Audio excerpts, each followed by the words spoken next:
Сонымен құрметті ханымдар мен мырзалар, енді Марқакөл жайлы бір әдемі ән бар, оны барлықтарыңыз білетін шығарсыздар. Сондықтан да біз кеше Қатонға барғанда Қатонға лайла дейтін әнмен бастадық. Күршімге барғанда бірдеңенің суы зайсанға деп бәрі музыкасы бірде екен.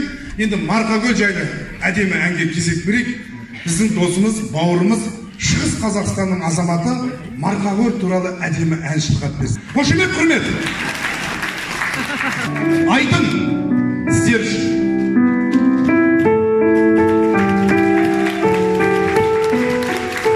Ассалаумағалейкум. Қош келдіңіздер.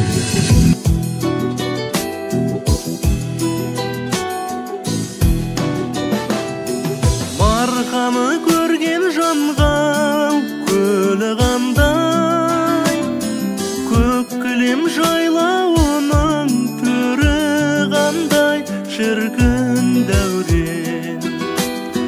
Малтатас мөлдіреген тұңғиықтан, татқан жан тамсанадау шөлі қандай, шіркін дәурен.